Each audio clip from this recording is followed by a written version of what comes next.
Okay, so Jennifer, I'm pretty good at intuing uh, when I need to click, but if I miss a cue, just let me know. Otherwise, you were good to go. Great, thank you. Well, good afternoon, everyone. I am Jennifer Janik, and I work on the team that manages the WISE-ID and WISEStaff applications. Our team works on another number of other applications as well, but those will be the two that we're talking about today. And what I want to share with you is an introduction to what these applications are used for, why they're important.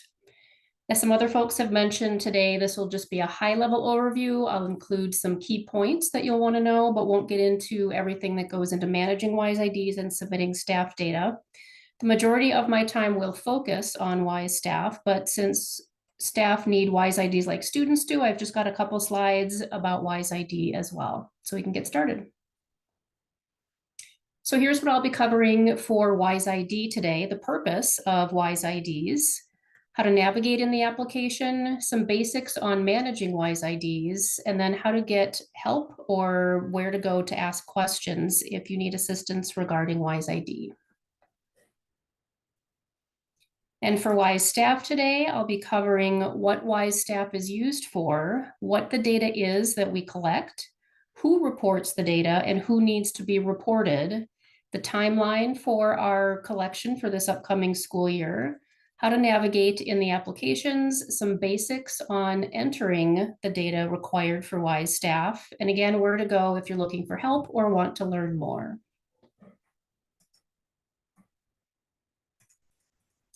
Starting off with WISE-ID, WISE-ID is a secure web application that's used to maintain demographic information about students attending and staff working in Wisconsin schools. WISE-ID provides identity management across multiple WISE applications through the assignment of a unique identification number per individual. A student's WISE-ID can transition into a staff WISE-ID should they get hired by a public school. WISE-ID is an application that's accessed via WISE Home, and you can always learn more about WISE-ID on the DPI website by searching for WISE-ID info, help, or FAQs. The navigation within WISE-ID may look similar to some other DPI applications that you have used in the past. There are tabs across the top of the page, each of which contain links to the various WISE-ID pages. And each tab also has an overview page that lists each of the functions available on the pages within that tab. That might be helpful if you're new to WISE-ID and looking for a page but aren't sure where to find it. The two tabs in bold on the slide here are the ones that you'll probably be using most often. The first is the Message Center, where you can view system notifications, review and add comments to WISE-ID change requests. The next is Manage Person Data, which is where you'll go to search for a person by either WISE-ID or by name. You can also create new WISE-ID records and do person uploads for staff and students, which is recommended on a regular basis to keep their demographic information current.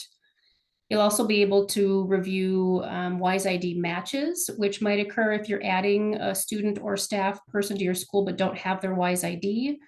And you can report duplicate WISE-IDs if you find that a WISE-ID was created for someone who may have already had one.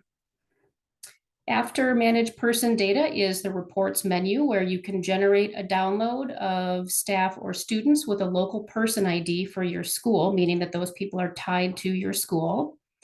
Next is the Resources menu, which contains the Contacts page and a link to our user voice site where you can provide feedback about the WISE-ID application. A number of our other applications have that user voice link. It might be labeled as feedback, and we're always looking for input on what the applications might need in the future to be more useful for you. So we've got that in WISE-ID in that Resources menu, and I'll talk about that very briefly for WISEStaff as well. And then finally here we have the Need Help menu built right into the application, where you can go to find links to the WISE-ID user guide and the help ticket form, as well as a site map to kind of help get you acclimated and navigate around the application. So let's talk about kind of the key functions of WISE-ID. First is establishing and managing the WISE-IDs themselves. So the WISE-ID is assigned to all students and most staff, and they follow a person if they switch districts. So a student coming into your school who has previously been in another Wisconsin school district will already have a WISE-ID that you'll want to find and use and assign to your school. Same thing for a staff person. If someone's new to your school but previously worked in a school district, they will already have a WISE-ID, and that previous WISE-ID should be used for your records as well. All of the data that is submitted for students and staff are tied to their WISE-ID, so it's important to find and use that existing WISE-ID for a person if they are new to your school. So you can search for WISE-IDs by using the person search page, and then you'll add a local person ID to that record if they are new to your school. We do also have an option for uploading person information for students or staff. We recommend doing that again on a regular basis to keep their demographic information current. For example, if last names might change or any other minor changes to the person's information. Next. Change requests are kind of the other big component of WISE-ID and managing student and staff IDs. So some changes that you might make to a person's demographic information can be applied immediately when you make the change, such as the example I mentioned earlier, if a staff person's last name changes. Some other changes may require review by DPI so that we can ensure that you selected the correct WISE-ID and aren't making a change to another person's WISE-ID to get them to look like the person that you're looking for. So when those types of changes are submitted in WISE-ID, a change request is generated by the system and added to DPI's queue.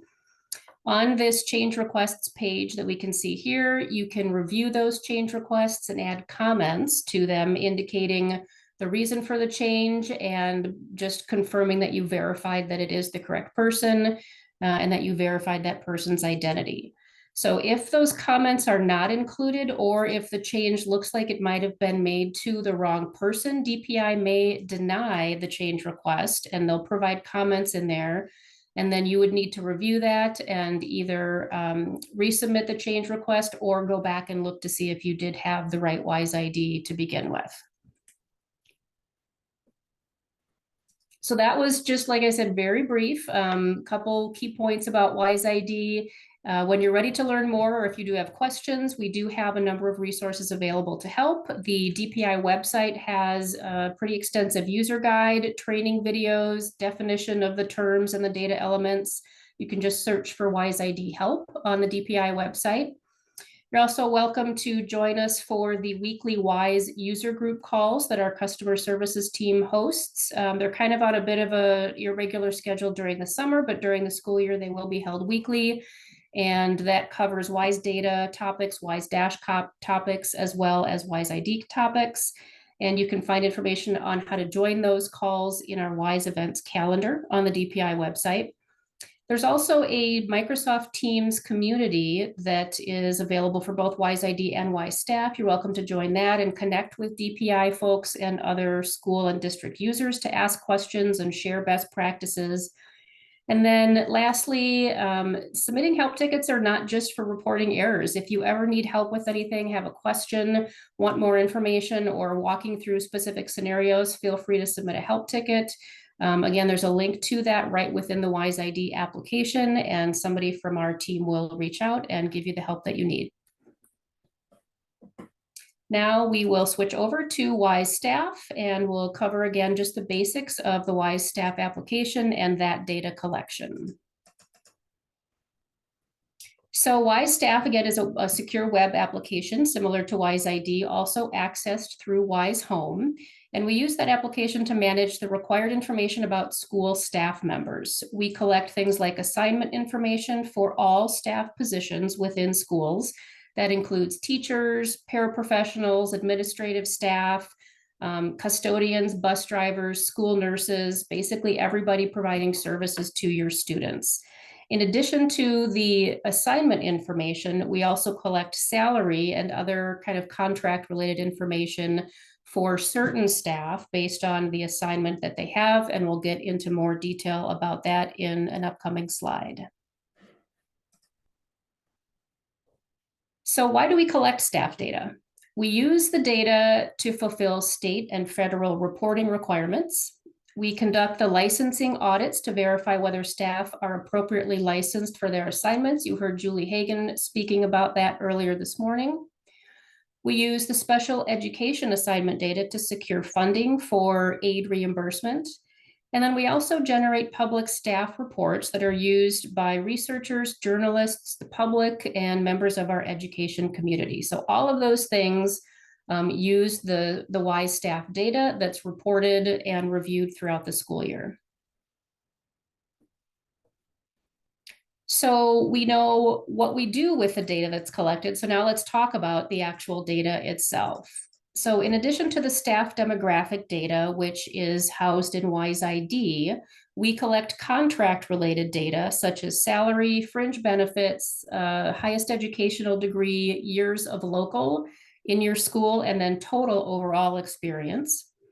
The assignment data that we collect includes their position, which is the high level, such as teacher, and then the specific area of that position in some cases, for example, elementary classroom versus history or Spanish teachers. We also collect the grades served, the FTE that the person has for or spends in that position. And some positions also have additional assignment-related questions that you'll answer. So when we open the collection each year, we always get questions about who needs to be reported in WISEStaff. Do I report this position? Do I not report this position? So the answer to that question is all staff who work in any capacity in your school providing services to your students during the regular school year. We don't include summer school. This just covers the regular school year. We do have this decision tree diagram available on the DPI website, and this first part of it shows you the questions to ask to determine who gets reported in your school. So we can see if you are one of these agencies, for example, a 2R, or it should also say 2X charter. Yes, and then do you have these types of positions working in your school? Then yes, they need to be reported. And so on our next slide, we talk about once you know who gets reported, the next question is always, well, who does the reporting? So we have what we call a working agency and a hiring agency. And you could be both. You could actually hire your staff or someone else could hire them for you, for example, a CISA, and they are working in your agency. So our guidance is that the hiring agency does the reporting of the staff. So if you subcontract staff from a school district or a CISA, they should be reporting those staff for you. That's their contracts and their assignments. If you subcontract from an outside agency, such as Teachers on Call or a bus driver company, then you would report those staff because that other agency obviously doesn't have access to WISEStaff. If you are a school who contracts all of your staff from a CISA or a district, we do ask that you still keep track of the reporting of your staff within WISEStaff to make sure that the other agency does the reporting that's necessary and has submitted all required contract and assignment information.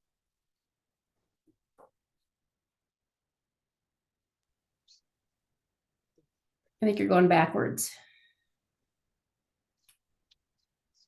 Should be on slide 15. Yep, perfect. One more. Thank you. So unlike some other WISE applications you might use for reporting student data, WISEStaff is not a year-round collection. We have 2 phases that run sequentially during the school year. Preliminary certification phase comes first, and that purpose is to collect the assignment data for positions that require a DPI license so that we can conduct a preliminary audit on those assignments. The result of that preliminary audit should be used to correct any miscoded assignments or work with your staff to help them obtain the licensing that they need for the assignment they've been reported in. So for this upcoming school year, the preliminary phase opens on September 20th. The deadline for reporting for the preliminary phase is November 12th. And then the preliminary audits are expected to be published around the end of December this year. The focus of our final certification phase is to review those audit results, correct any assignments that may have been miscoded, add any remaining assignments that you didn't previously add, include and upload all of your staff contract data. After that, then we recommend that you do a thorough data quality review of all the submitted staff data before submitting your final certification. So WISEStaff remains open after that preliminary certification phase, other than for like one brief day while we're taking that snapshot. And then after that, it opens right back up, and you're welcome to continue working and reviewing your data, adding your contracts, adding additional assignments right after that preliminary deadline, all the way up to the final deadline in March. There's no like window where you can't be making updates during the school year. Sorry, one more note about the thank you. So our deadline for the final certification will be March 18th in 2025. That's the last date that you can enter and update your staff data. Our public staff reports are expected to be published around the end of April, and then those final audit reports would be ready around the end of June. So as we start digging more into WISEStaff, the navigation is very similar to WISE-ID. In fact, some of the menus are even kind of shared between the two systems. If you're a person who has access to both WISE-ID and WISEStaff, you can even toggle between the two using that little caret or arrow that's up in the upper left corner next to the word WISEStaff in this image here. So you can just toggle right between WISE-ID and WISEStaff if you need to. So navigation-wise, most of the menus and a lot of the screens are the same. Like I said, the couple that you'll use most in WISEStaff will be our home menu, which includes our data quality dashboard. I'll talk a little bit about that, as well as our staff collection checklist. Then the manage staff data menu, which is where the bulk of the screens are that you'll do your actual reporting of the data and review of the data. And then the reports menu as well, which includes various reports that you can use to check on your data quality. So as I mentioned earlier, we've got the 2 phases for certification. These are the steps that are included in each of those phases. We just made a change this past year to not require contracts for the preliminary certification.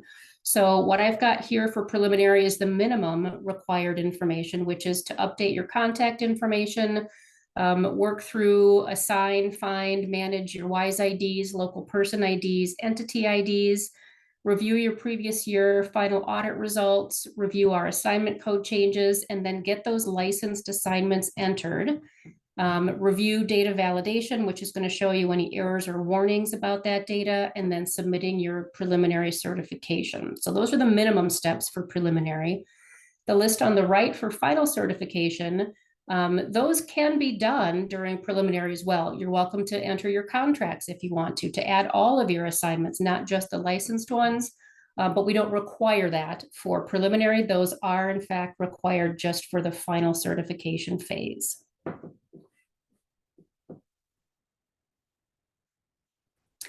So that's a lot of tasks to keep track of, both for the preliminary and the final phase. And so to help you with that, we provide this staff collection checklist, which again is available under the home menu.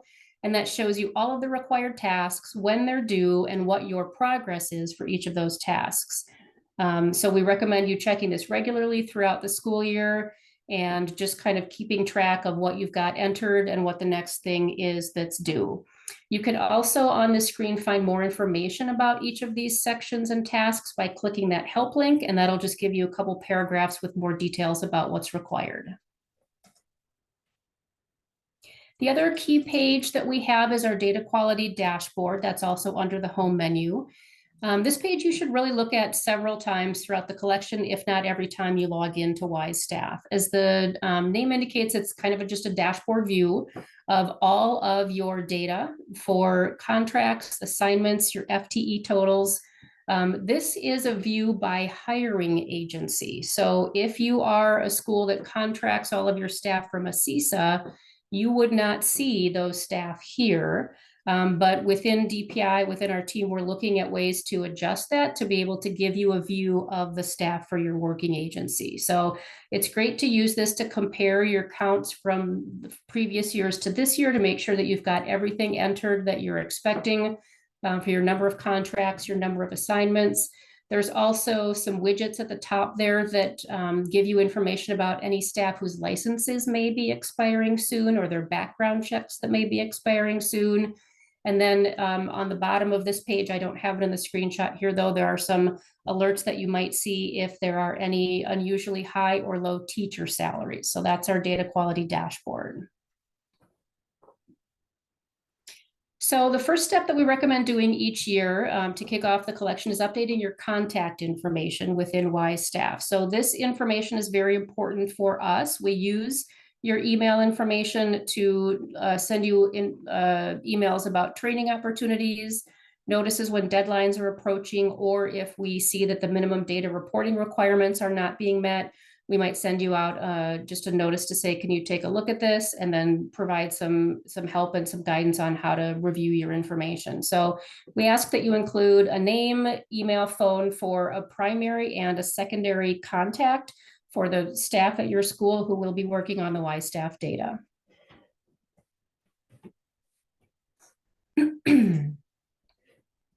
Next step would be managing your IDs for each staff person. So there's the WISE ID that I talked briefly about in the beginning, the local person ID, which is what attaches a staff person to your school and is very important for tying teachers to the roster courses. And then finally, the entity ID, which Julie also mentioned earlier, that is the link to their license information for staff that are in positions requiring a license.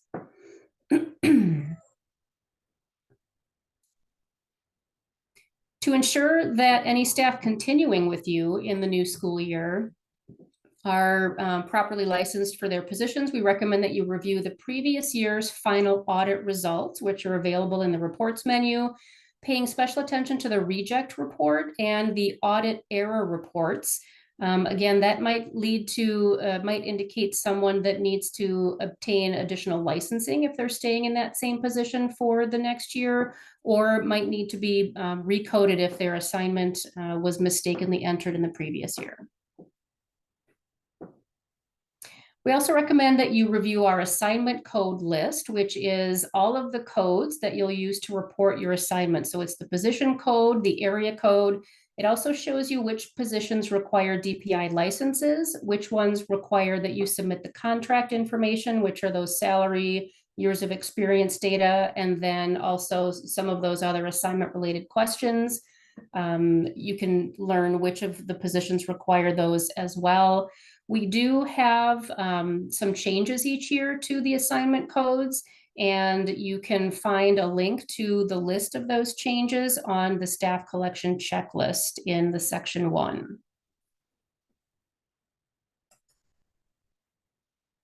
So entering your assignment information. Again, assignments are required for all staff working in your school. The assignment consists of the position and area codes, grade served, FTE, and a couple of those other questions I mentioned. There's 2 ways of entering assignment information. One is to do a file upload. This is the screen you would use to do that. There's a standardized template that you'll need to fill out, providing all of that information, and then you upload that and the system processes that and creates all of your assignment records. The other method is to manually enter the assignment information on an individual staff person's edit staff page. You'll select their working agency, your school, working school position, and then answering all the same questions that you would have provided information for in that file upload. And again, this is just entering each assignment one person at a time. One additional way to enter assignments is if you subcontract through a third party and don't have the demographic information for all of your staff. This is a very select group of assignments. It would be cafeteria workers, bus drivers, and maintenance personnel. If you subcontract those, you'll enter those as just their FTE amounts for the school year on this aggregate staff FTE page. Next up, we have the contract information. And again, contracts are only required for some positions. You can find out which ones on that assignment code list. There's also 2 ways to enter contract information, just like with assignments. You can use that file template. It's a different one from assignments because we require different information. So you would fill out that file with all of your staff contract information, upload the file. The system processes that and enters your contract data for you.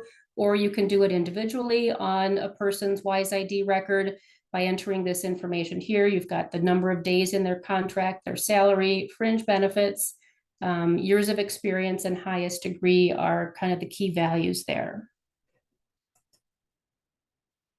Once your assignment and contract information has been entered, WISEStaff runs a validation process to confirm whether the data meets our minimum requirements and if there's anything that looks unusual. So we've got 3 levels of validations that are performed. There's an error, which indicates that something definitely needs to be fixed or changed. A warning, which indicates something might be wrong, but you might have an explanation for it. And then we've got informational messages, which are typically things that you may have entered extra information that we don't need. There's no action required on your part. Our system will automatically delete that extra information before we take our snapshot. So each validation that we generate has a code associated with it. And as you can see here in the code column, that little blue number there is a link to a knowledge base article that will provide you more information about what happened to cause that validation and how you can resolve it. And then in addition to those validations, we provide a number of tools that you can use to help verify your data quality. So we've got that reports menu that has a number of different reports that you can use to look at your staff data in a variety of ways, either just your salary information, your FTE, or a view of everything for each staff person. We've also got that data quality dashboard that I mentioned, which is a great tool to see comparisons of the current year to the previous year, as well as some of those widgets that might warn you of some expiring licenses or teacher salaries that might not be in line with what is expected.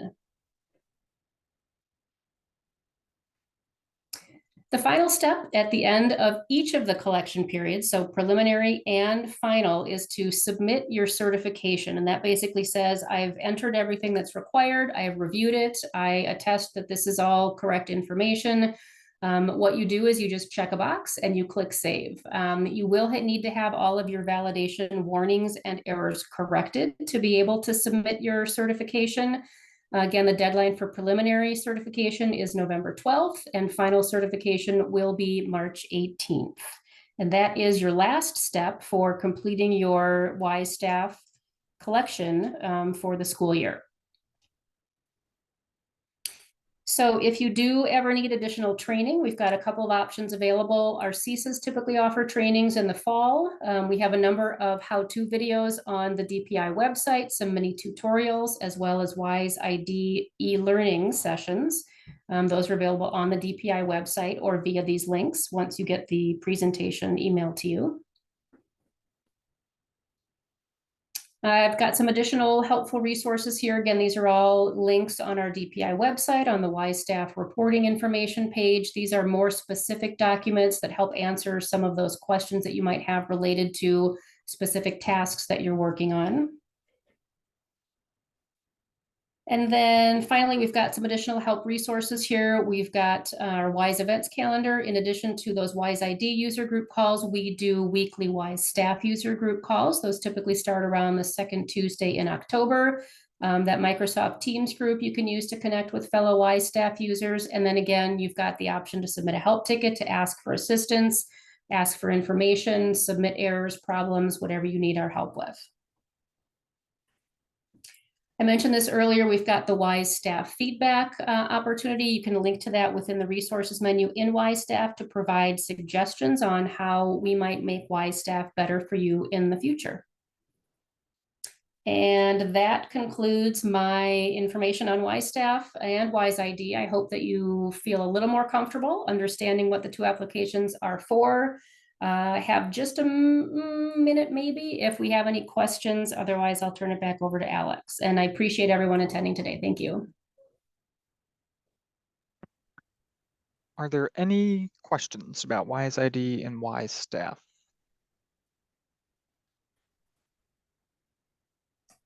It does not appear to be so. So Jennifer, thank you so much for hopping in and speaking to us today. My pleasure. Thanks, everyone. Thanks. Adam is here, and Dr. Hackett, he is going to be sharing his screen for our next speaker. All right, Adam, I just gave you sharing permission, so you should be able to hop right in. Okay, perfect. Thank you so much. Let me just bring that up here. So my name is Adam Mueller. I'm on the customer services team. I'm an analyst and the team trainer. Can you see my screen? Yes, Yep. sir, we can. Okay, perfect. All right, so I'm going to take you through kind of a basic walkthrough of the WISE data portal. The reason I'm on the WISE home screen here to start is this is where you're going to want to log into all of your WISE applications. I don't know if it's mentioned earlier, but you're going to want to click this link. This is going to take you to the login screen. Please do not bookmark the login screen itself. You will experience issues if you do that. So save the screen, click this to log in. That's going to bring you to the WISE homepage. The WISE homepage is going to have all of your different WISE applications that you have access to. This is also where you can request access to new applications. Access to the WISE applications is handled at the local level. So at your schools and districts, you'll have an application administrator who will grant access to those applications. So at any time you're requesting access, you'll do that here. Then it'll go to them. So if you want to check the access of some of your requests for applications, you can reach out to that person at your school or district. If you are not sure who that person is and would like to reach out to them, feel free to put in a help ticket and we can let you know who that application administrator is at your district or school. From here, this is the WISE data symbol. So we're going to jump into the WISE data portal. We are in the test site here. So this is all made up data. None of this is real. A couple things I want to point out here is that when you first log into the WISE data portal, you're going to be dropped at one of two places. It's kind of random. Some folks are dropped on the home screen and some folks are dropped on the data quality screen. So we're going to start with the data quality screen and we're going to end on the home screen. Up here, you'll see the school or district that you're currently in. So if you're part of a school or district that has multiple entities in it, that would be where you switch. You'll notice that I'm in the Sun Prairie School District. The reason I'm in that, again, this is made up information. This just happens to be the school that we use the most for our presentations in the UAT environment or the test site. So a couple things here, you're going to see filters. The three main filters that are kind of going to follow you throughout the WISE data portal are school year, school type, and schools. Always make sure you're in the correct school year. You'll see 24-25 here right now. You won't see it on or in your WISE data portal yet. This won't go live until closer towards the end of the month. Currently, you're going to see 22-23 and 23-24. When you select the year, that'll also be up here. So as you're kind of navigating through the portal, if you're not sure what year you're in, just scroll up to the top and it's in the bright green box. School type, that's going to be these different types, and then the school itself. Next, you'll see the total number of students you have under validation messages here, and then what percentage of those students have errors or unacknowledged warnings. And this can be a good indicator too on how many students are in your district. It's a good indicator if to kind of check to make sure the data is flowing correctly.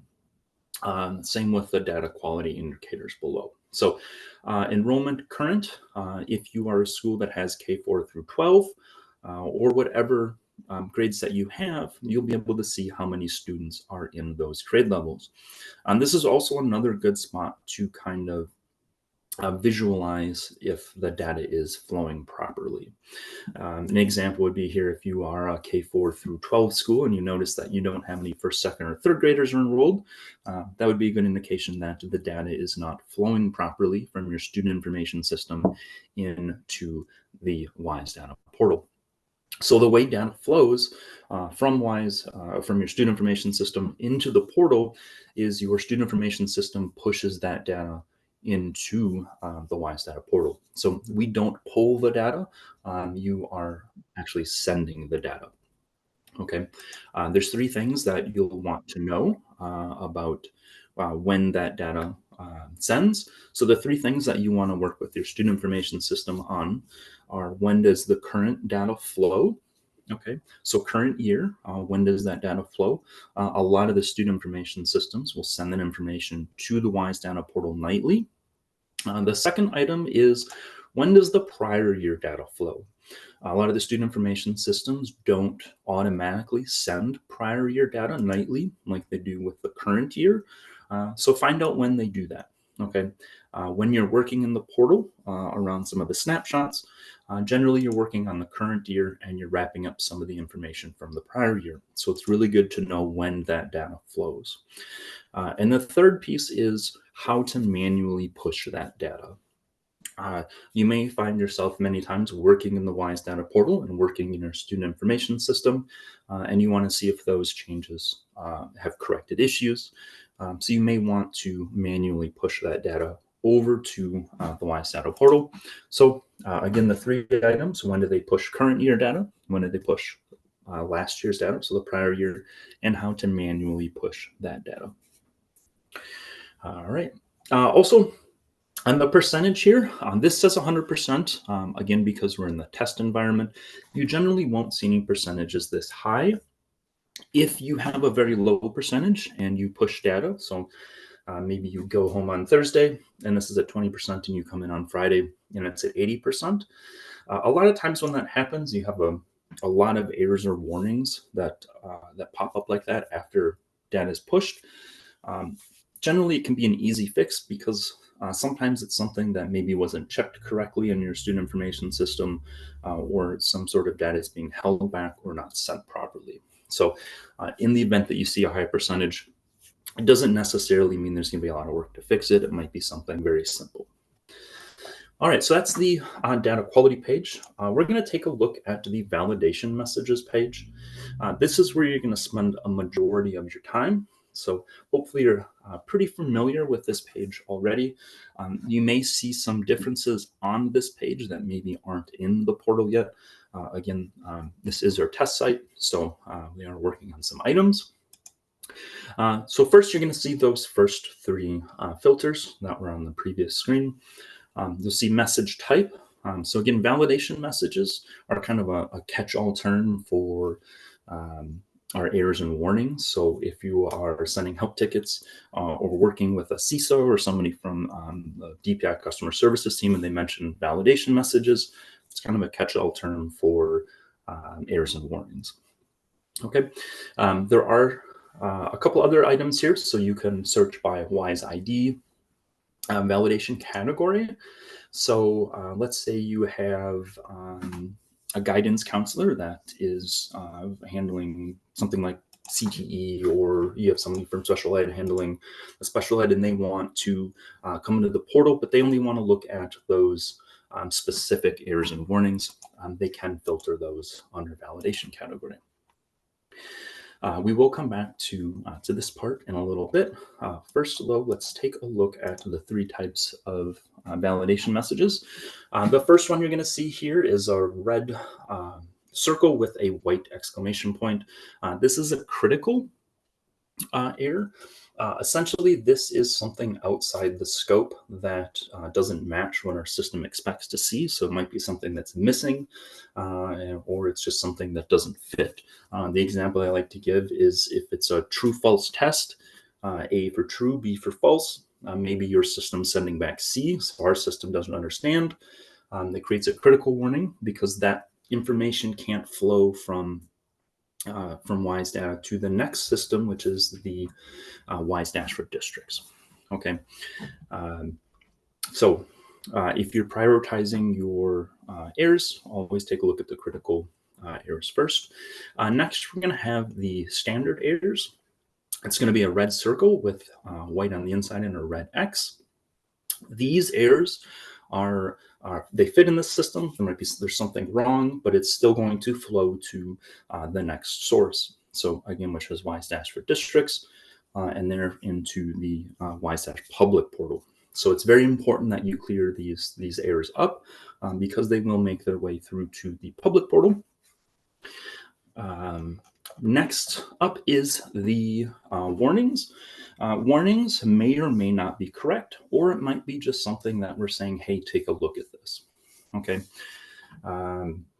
So an example here, review school dropout rate. This is one that we put in every year, and we're just saying, hey, double check your dropouts, make sure that they're correct. So review those.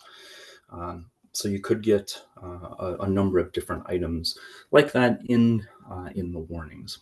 Okay. Another one you might see is if you have maybe you have more than one facility building for your schools, and maybe you're not using one of those buildings this semester or maybe this year, you'll also get a warning saying that you don't have any enrollments at a facility. And in that case, you just you would acknowledge that warning. So again, warnings may or may not be correct. Where errors, there's definitely something wrong. All right, so let's take, we're just gonna take a look at one of these here. So required field is missing, exit type or exit date. So if this is the warning that you would have, there's a couple of things that you can do here to look at resolving this. The first is to look at the short text. This is what we call the short text. It's kind of a brief description of the error or warning. When you click the little eye icon, this brings up the long text. So a little bit more information on the error or warning. And then the third piece to take a look at is the KBA, which is a knowledge-based article. So there's two ways to get there. You can click this link, or you can right away just click this one without clicking this, the eye icon here. So we're going to click on one of these here and bring it up. This is going to give you that short and long text. It's going to talk about how to fix it, and it's going to give you a couple examples to help you understand the different scenarios and situations to help you fix it. These are very, very helpful in figuring out the errors and the warnings. In customer services, our team consists of about 6 people that work on the help tickets. And we don't have any special view inside of the WISE data portal, and we're not able to edit or modify your data. So we get the same view you do. And these are the tools that we use to help figure out what the errors and the warnings are, what they mean, and how to assist the districts and schools. So the next step is you've kind of figured out what the error is. The next step would be to look at how many students are affected. And that you would click the little drop down here on the left, and that's going to list a bunch of different students. The next step would be to click the details here on the right. And this is going to bring you to the student details page. On the student details page, you also have these little arrows that will open the drop downs. Here you're going to see these little yellowish orange envelopes. This indicates that there is a validation message attached to one of these pieces. So here we can look at the enrollment one, and we're going to click the drop down here.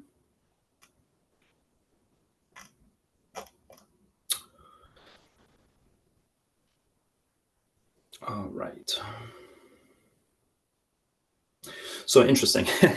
This is usually a good example here because when you have exit date field missing, this is blank. But again, this is the test site. So for some reason, it's still showing it. But normally, when you have an exit field date that's missing, it would be blank right here. The reason I point out the exit date is because a lot of folks get confused when they see required field exit date is missing, and there's this date here. Okay, so you'll have a blank box here, and then this will have a date. So just as an example here, looking at this one, is this date here is calculated by our system when there is no date here. Okay, so in this example, you've come in here, you've taken a look at this warning. There's no date here. What you would do next to fix this, again, because WISE data is read only, you're not able to make these updates and corrections in our system. You have to go back to your student information system. All right, so what you would do is you know which student it is. You have their WISE ID. So you would go back into your student information system. You're going to make the correction there. You're then going to, I like to give the example if it's in the morning and you're trying to resolve a lot of these and see if it's corrected itself or you've made the correction and it's worked, you're going to push that data over. Okay, so you're going to go into the student information system. You'll find the student, you'll enter that exit date. You'll then re-push the data to the WISE data portal. And in this scenario, you'll be doing it manually, which is why it's very good to know how to do that in your student information system. Okay, so now let's say you've done that, you've manually pushed it back to WISE data. The next step here would be to run a validation.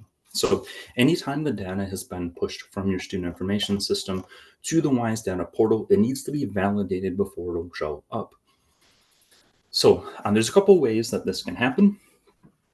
If you're in our scenario that you're working on in the morning and you've manually pushed that data, you'll most likely want to run a manual validation here.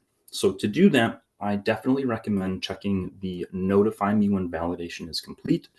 This is only going to notify you this one time that this validation is complete. Okay, so it's not going to notify you every time a validation is run.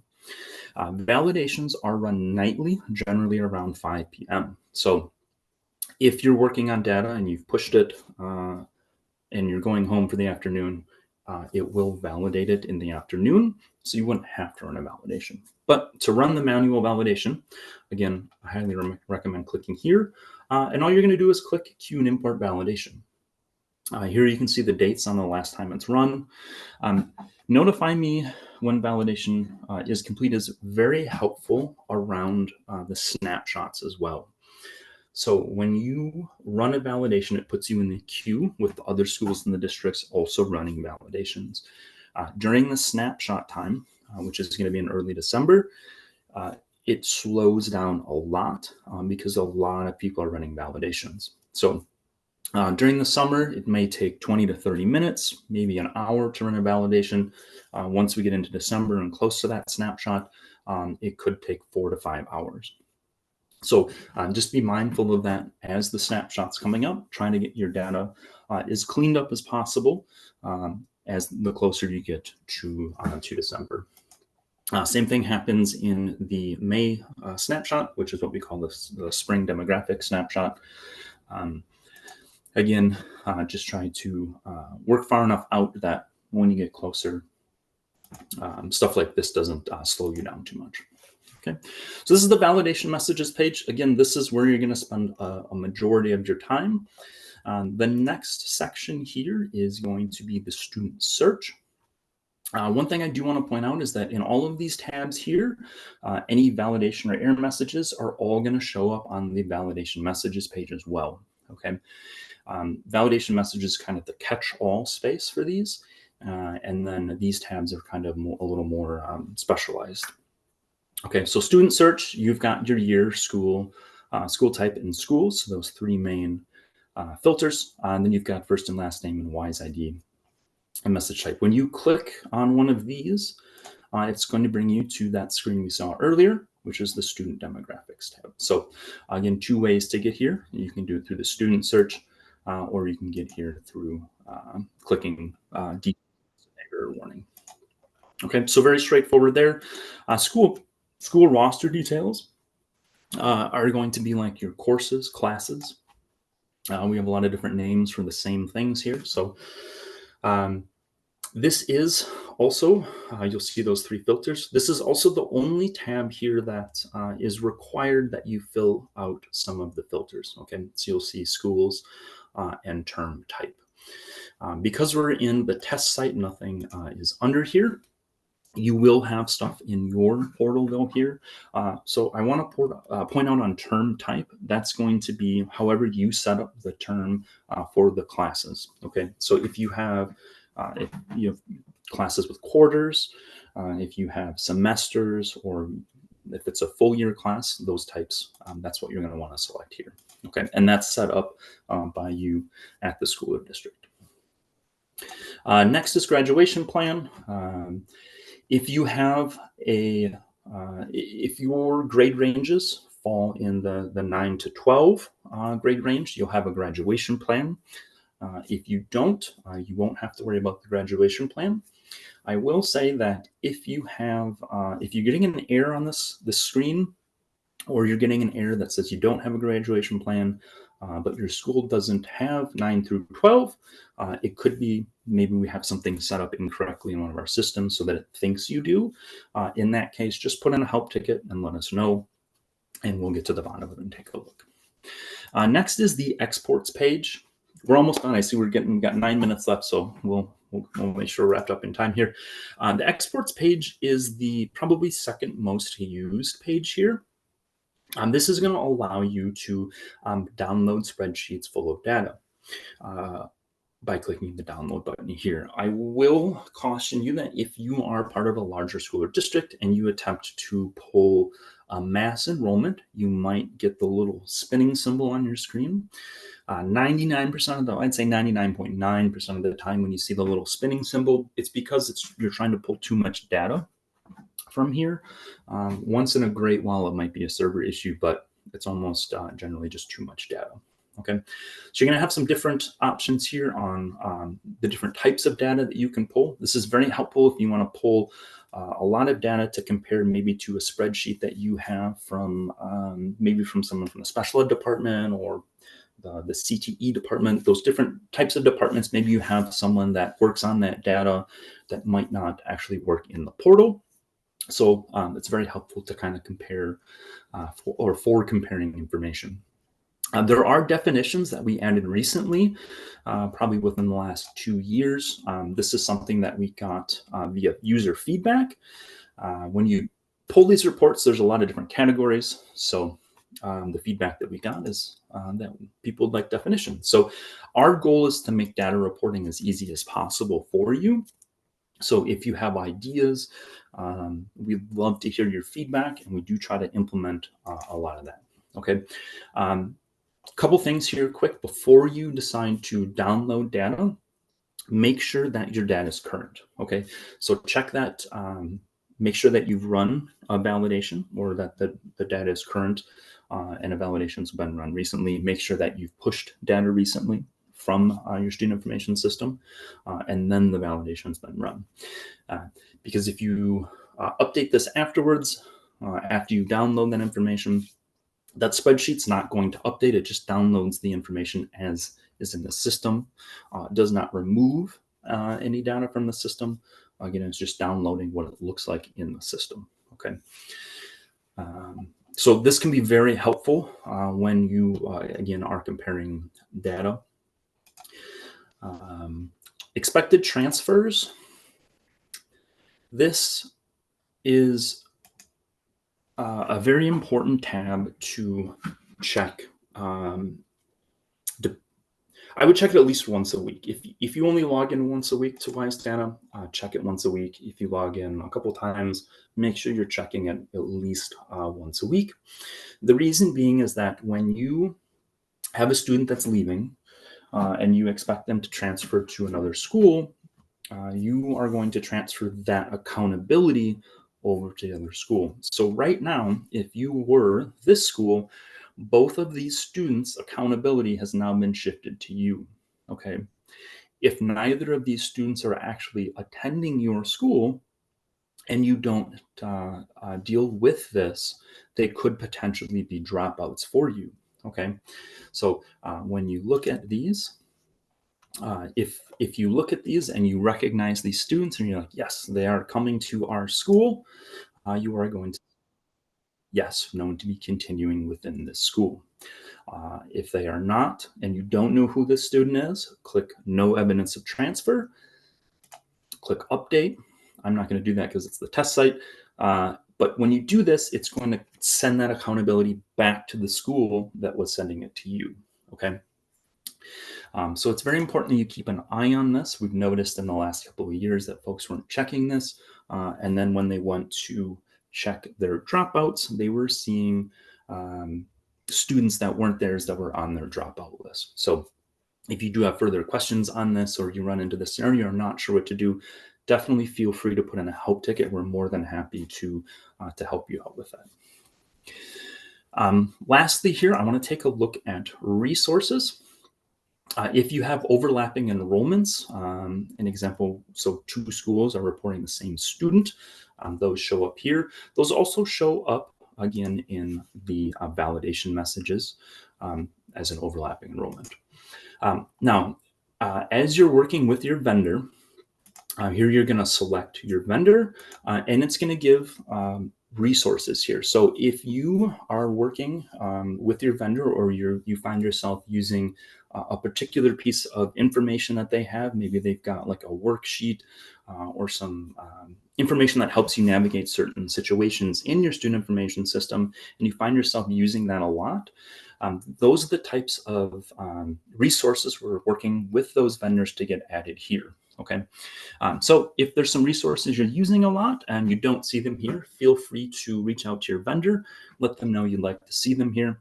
They'll reach out to us, and our team will work on getting them added.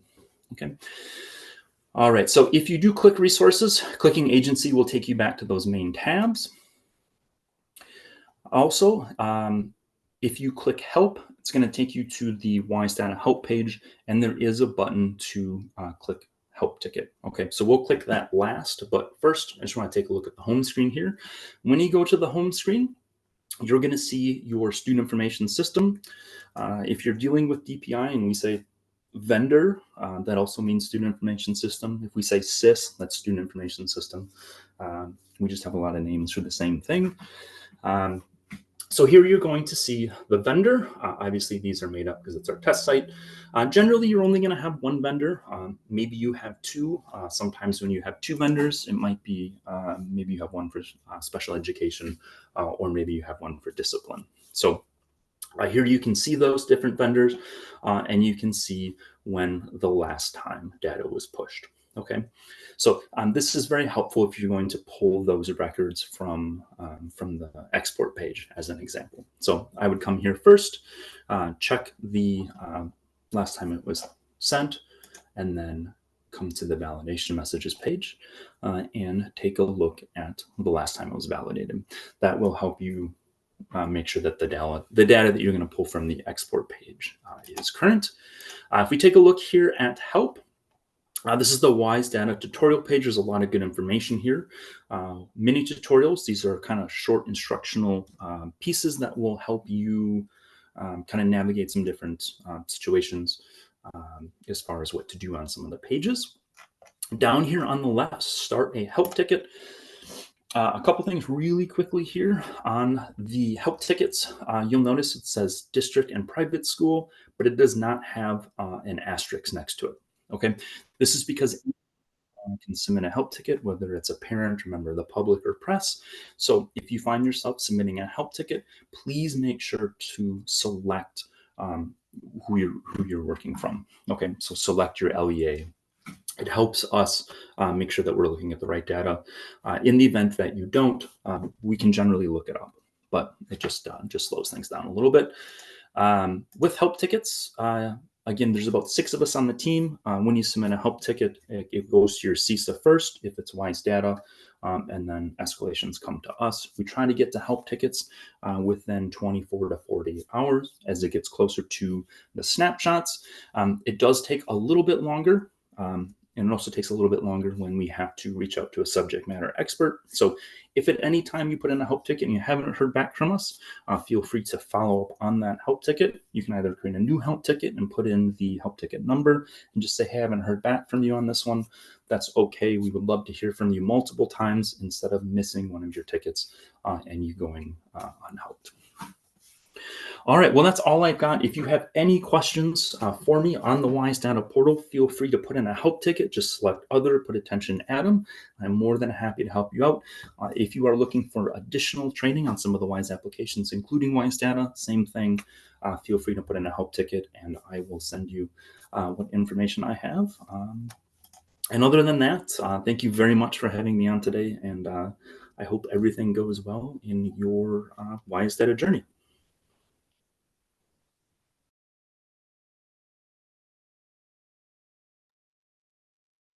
Thanks, Adam.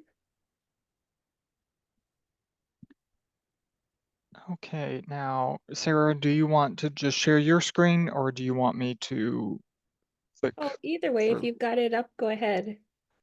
Okay, let's see what I been- got going on here. Looking good. Let's see. Here we are. Perfect. Well, hello, everyone. I am Sarah Hackett, the director of the Wisconsin Resource Center for Charter Schools, which we then abbreviate to WRCCS or try to pronounce it, and it says WORCS. Alex, if you want to go to the next slide, I'm going to walk through about WORCS and what we do, and then also talk to you a little bit about some of the specific support that we give for independent charter schools and highlight some of our resources that might be really helpful in your immediate work. So you can go to the next slide and I will go through sort of how we operate and a few key features. So the WORCS beliefs and assumptions are really rooted in this collaborative spirit. So we know that all of you in your various roles are doing your absolute best and doing your best for kids. And so we really have no judgment. We are not in a position of any sort of compliance, and we're really there to just support. So wherever you're at, we know that improvement will be needed, and we know that collaborating can really strengthen all of our work. So we try to always learn from one another and continue to improve and grow together. We also, oh my gosh, it's so funny. The numbering on this slide does not make any sense. Somewhere in the various ones, we can control what we can control. So we understand that there's all kinds of outside influences on our work, but we can focus in on the things that we can solve and try to build from there. And then we share resources. And so we really like to give examples when people are doing amazing work so that others can benefit from that. And then kind of with that spirit, I'll go into some more details. So Alex, we're here to build the capacity of charter schools across the state. And so that includes supporting the authorizers, the governance boards, the leaders, the classroom teachers, the larger community around the schools, and even starting with before the schools exist. So we work with design teams and potential authorizers as well. And we do that by ensuring that we're working to meet the needs of all learners and really focusing our resources on some root cause analysis, needs assessment, reflective practices to make sure that when there's a charter school starting out, that it's always designed with that perspective in mind.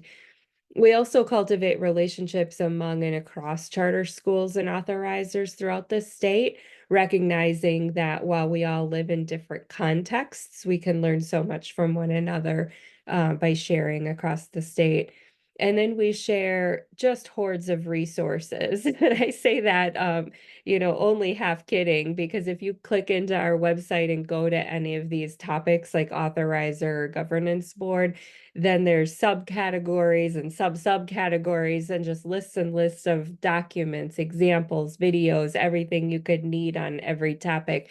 And then we continue to add to it because we say, wait a minute, it's not everything, there's more. And so we continue to add more. So feel free to poke around. And if you don't find what you're looking for, please do let us know. You can go ahead, Alex.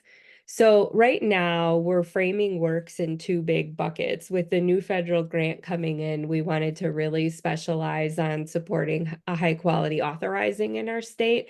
And then we also support high quality charter schools. And as Alex said, that includes LEAs, that's governance boards. It includes school leaders and design teams, classroom teachers.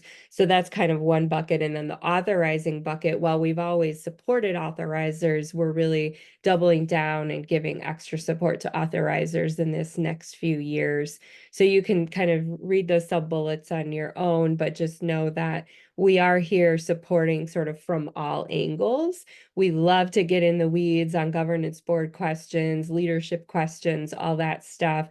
But know that we also do support authorizers. So we're not really advocating for any specific charter school or taking sides and anything like that. But we do have going back to our beliefs and assumptions, we really practice that spirit of collaboration and transparency and best practices. And so we've always been able to handle those kind of contentious situations that might come up between authorizers in the schools with grace and courtesy, and really try to facilitate those conversations without it coming to any sort of blame or taking of sides. So I think we've navigated that well, and we continue to work on it, primarily with coming up with more documents and more supports so that everyone knows exactly what their role is and what they should be doing. So there's clarity, and that really helps make the work stronger. And you can go ahead, Alex. So our team, I talk about us and works. I work with Tim Scottberg and Gabby DeChambeau at our CISA 9 office.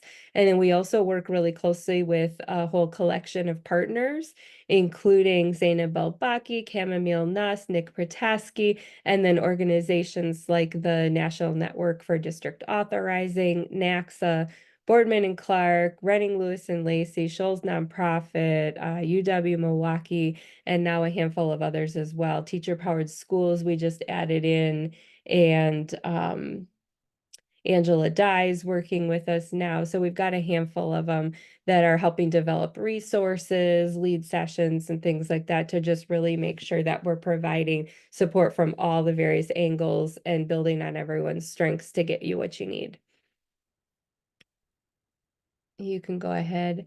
Great. So I just threw this slide in here to remind everyone that we are working all across the state. And so, you're over 50,000 kids in the charter school sector in Wisconsin. We're around 230 charter schools right now with over 100 authorizers. And so our work is robust and it's spread out. So we do focus on independent charter schools, but we also spend time looking at virtual charter schools within districts. We work with instrumentality, non-instrumentality district schools, and all sorts of other kind of buckets and subcategories of charter schools, the different types of authorizers. And so we're spread out a little bit, but now I'll focus in on some of the independent charter school stuff in a couple of minutes here. Alex, can you go to the next one? So as we get into the professional development here, I'll talk through that this federal DPI grant that they currently hold allows us at Works to provide funded support for all of you. And so that comes in the form of one-on-one kind of professional support with your authorizer, your governance board, school leadership teams, staff. And so as you work through different things, you can call us, you can email us, set up a meeting. We can even come out sometimes and meet with you in person. And so just know that we're here as different things arise in your work and you just have like a quick question or you want to talk through something or share a document. We're here and we do that all the time. And that's all funded through the DPI grant contract. And so we're able to give you that customized support as well. We have our networks, which are we have both in-person and virtual events throughout the year. So you're able to join us at those different networks. And then we also have, like I mentioned, that huge library of resources on our website, including videos.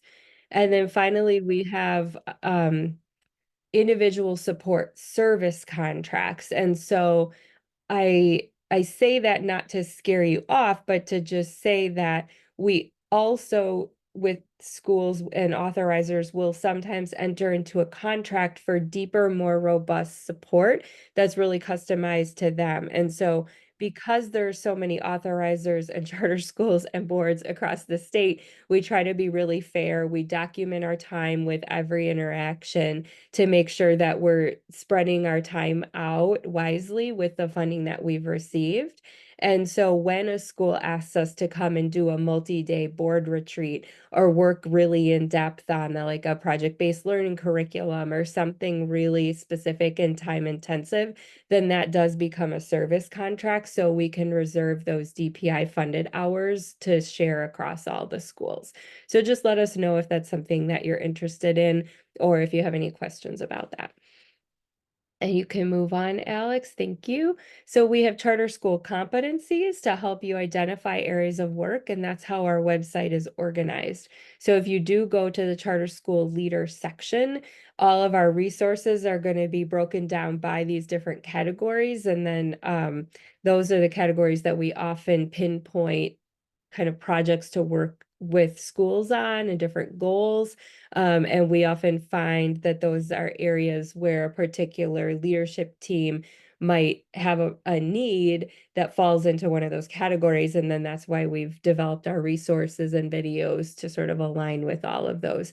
So governance boards are a really good example of sometimes we go to governance boards and they'll have very little financial oversight. And so we have a whole section on our website is here's the competencies, and we have it all worded out in proficiencies now. You know, what is a governance board supposed to do in terms of financial oversight, and then all the resources that go with that. So it's really meant for you to self-serve and be able to identify those things as you go about your work. All right, and then my last sort of overview of work slide is that I wanted to provide some examples of some of the type of work that we do with schools rather than just saying, you know, call us when you get stuck.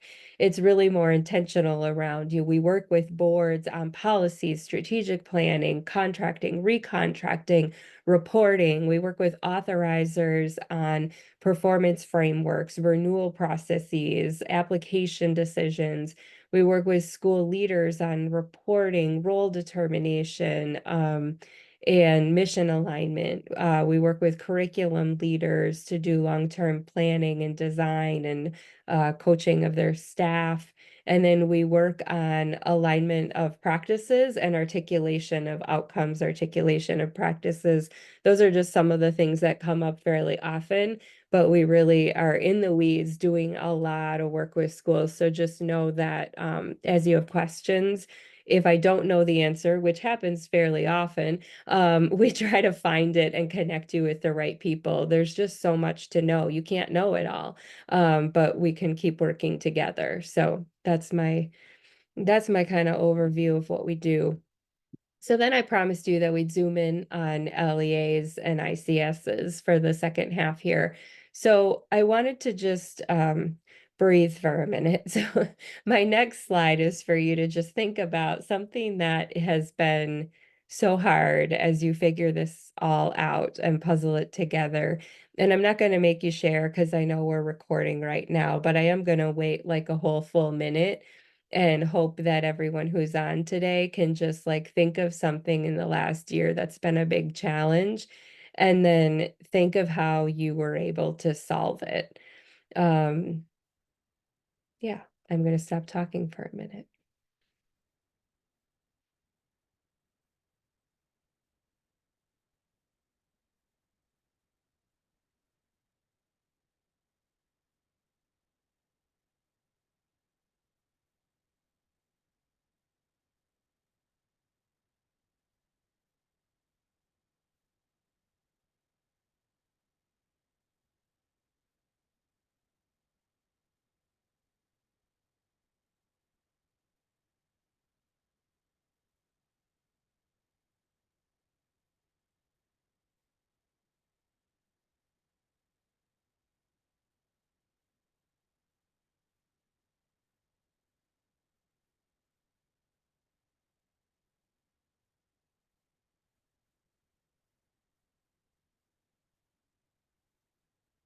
All right. I imagine all of you were able to come up with a problem, and I know that you all have navigated solutions throughout the year too.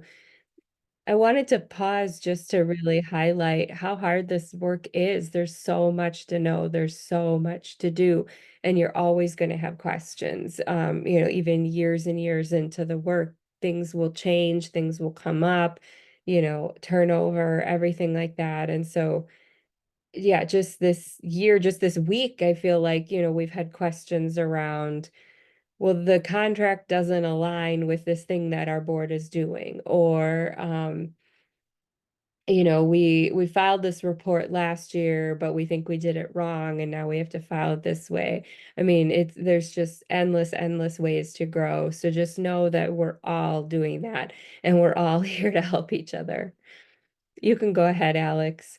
So among all those various calls I get, I wanted to just highlight some of them here. And I got my numbering right on this slide, so that's a win. Contracting expert support to fulfill LEA duties is something that we talk with schools a lot about. They're hiring out to the CISAs or other agencies or charter management organizations, education management organizations to help them with special ed, finance, HR, all sorts of different services, and just sort of knowing how to navigate that. What should be in the contract? What's not in the contract? Whose responsibility is X, Y, and Z? Those are big conversations and always worth a relook. So just know that we have those conversations often. Number 2 is accessing all available funds and making sure that you're delegating the right expenses to the right revenues and different things like that. Kathy at CISA 1 is a huge resource for that, but it goes all across the board, and it kind of gets to that whole strategic planning and thinking about where your different revenues and expenses and how do you stay on top of all that. So that's a big one. Student transfer responsibilities we talked about earlier at some of the sessions, not me, but like some of our earlier presenters. Just know that setting up those systems and everyone feeling really confident about their roles and responsibilities with transfers, IEPs, all that stuff, communications, hugely important. Special ed and behavior plan obligations, how does it work with expulsions, behavior plans, different things like that. Big deal. Policies support. We've worked closely with the Wisconsin Association of School Boards and other and some law firms across the state to make sure that we've got some core policies. We continue to work on it. Just know that's huge. And then supporting relationship between and communication between charter schools and their authorizers. Specifically independence, like what are the annual reports, what are the performance frameworks, how do you know you're on track for renewal, and then how does the authorizer communicate all that. So those I would say are some of the top like ICS LEA specific things that we've worked on recently, but of course others come up as well. Alex, you can go ahead. So then I tried to highlight some of the main resources that we would tend to share with LEAs and ICSs. We continue to add to this list, and then in a minute you'll see my next slide has other resources that aren't like ICS specific, but still would be, I think, hugely helpful for you. But these we specifically have called out independent charters for some of the things that are unique needs for your schools. And just to highlight the Life as an LEA guide, it's probably going to need a revamp soon, and I'll probably break it up into more individual documents. Right now, it serves as kind of like my one-stop shop for facilities, finance, special ed, insurance, like all sorts of different topics. The intent was to build off of the calendar that Alex and his team put out every year, all the ICS reporting schedules, and then sort of build out like, okay, if you're going to meet all those deadlines, what things do you have to have in place before you meet those deadlines? And then it sort of has snowballed from there. So I think that's going to end up becoming a facilities guide, an insurances guide, a financial guide. The CISA One office put out a really great special ed guide. And so we've got that linked here too. So I think it'll continue to build. Alex, you can go to the next slide, please. And Sure. I just want to point out we that there's have, also a 2X model contract yes. and benchmarks as We well. do. We do have the 2X benchmarks. Thank you. And then the 2X model contract needs an overhaul. So I didn't link it in there because it's changed so much in the last few years. But you're right, the 2X benchmarks I should link. And then we have just some of our like top accessed resources that I linked here: community needs assessment, some purchasing things, some board responsibility things, and some of our leader documents that that are used often specifically by our ICSs. All right, so then next steps, I just wanted to remind you a few ways to connect. So you can go to the next slide. We have Independent Charter School Network. We have a Governance Board Network, and I would highly, highly recommend those to all of you and your boards. So we talk about shared services, finances, contracting, compliance, board work, all kinds of stuff. And then we're going to continue to build on that. We're going to be working on specifically more financial stuff this year, talking about purchase services, terms of contract, and then really digging into some board practices around annual reporting, open meeting, roles and responsibilities. So just, I really encourage you as you can, we're going to start meeting those networks monthly so that it's always just like the third Thursday at 11, or I don't know what time they are yet, but we will let you know. And so when you sign up, you'll be able to sign up for multiples at once. We'll get all the topics out there, and then we will have, we also then sign you up in our Google group for that particular network, so we can share out resources and continue conversations over email and between the sessions as well. So then we have a conference coming up, which is next week. And so, oops, my arrows got messed up, but the Tuesday next week, this is all virtual, from 8:30 to 1 o'clock. We're doing all the authorizer and governance board sessions and networks. And then Wednesday from 8:30 till 1 o'clock, we're doing all the leadership and classroom sessions. You're going to hear from a lot of schools, a lot of awesome consultants. And I really, really encourage you to at least pop in for parts of it. It's free, it's virtual. You just need to sign up so you can get the Zoom links, and then you can kind of pop into the sessions that work for you, unless you're a sub-grantee school and then you're required to attend for the whole assigned time. But you'll be able to click, and I'll put it in the Zoom chat here as well. And then my last couple slides are just to remind you to reach out to us for any kind of support that you could need. And like I said, oftentimes it's not me who can provide it to you, but I will do my best to kind of ninja dive into the DPI website or my brain and find what I could connect you with. And then I did have a question in the chat, I think just one. Are we involved in advocacy? And no, we're not. WICSA is the group that does primarily the advocacy in our state now. I will say that we are often part of those conversations from a resource perspective, because we collect so much data from the schools and we're engaged so closely with the schools and their needs. I'm able to provide summaries of what's going on in the field and perspective. And so I'm not advocating as much as sharing information with those who are advocating, and trying to be really transparent about what is really going on, where are the struggles, and what are the numbers showing us. Great. Any questions?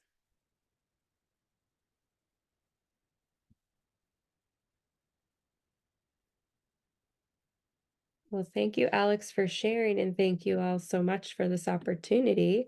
I think we can go to our break early then.